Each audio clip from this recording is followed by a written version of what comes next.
Guys, magandang umaga. May nag-request kasi yung sayaw-sayaw ko kasi kagabi. So ito yun, may nag-request sa na ang bahay ko. Okay, unahin ko kayong tour sa kitchen ko. Kitchen, Bisaya ko ha. So, so nag-init ako ng tubig ngayon. Ito yung furon ko. Hindi naman to nagagamit yung gas range na yan. Tsaka ito yung exhaust fan niya. Okay. So ito naman yung hugasan na nagkiskis ako ng luya. Ayan, hugasan. Tapos, ito naman yung heating oven ko. Yan po siya. Tapos ito yung grills. Ito naman yung refrigerator. Yan, refrigerator. Yan, malaki. So itong bahay na to, centralized ba? Kumbaga, nasa ground floor ang gamit ko. Oo. Tapos, guys, magandang umaga po sa inyo lahat.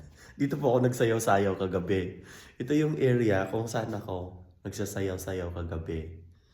Yan. So ito yung dining table na hindi naman siya ginagamit, walang tao. Alam mo yung tagalinis dito, sabi ko kagabi, wag mong buksan kasi nga, wag mong buksan, wag mong isasara kasi nga may titingnan ako sa lugar. So ngayon, hindi niya sinasara. Ayan. Ayan, ito. Sabi ko, wag mo isara kasi gusto kong makita. Tapos, kuhan. Lamig talaga, grabe. Tapos, dito ako nagsasayaw-sayaw kagabi. Pati yung larong pambansa, larong pambata, itong hide and seek. Noong una akong video noon. Tapos bubuksan natin, kasi itur ko kayo sa lugar na, itong mga lugar na to, wala talaga siyang gumagamit. Oo. So, naalala mo yun yung nag-ano ko sa tag nito, sa isang OFW kong kaibigan na nag-for good ng Philippines.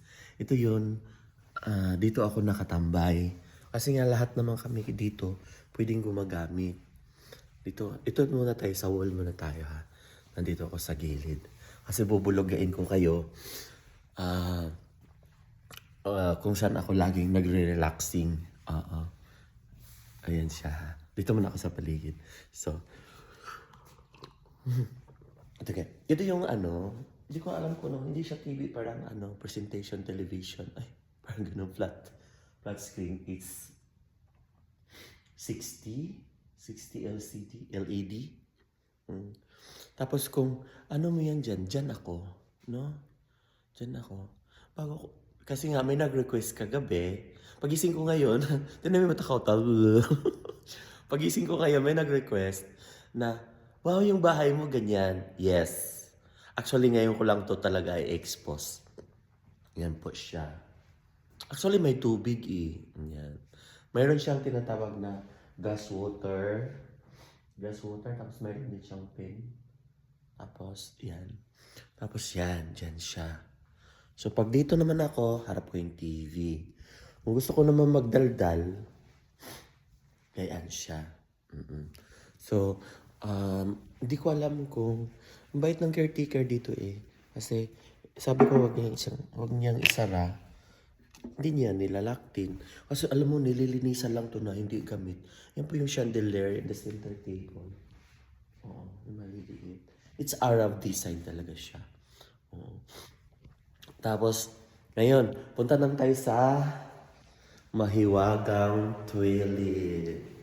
Yan po siya, back to back. So, ito. Yan. So, nakita niyo na. Ako lang mag-isa dito. Kasi ito yung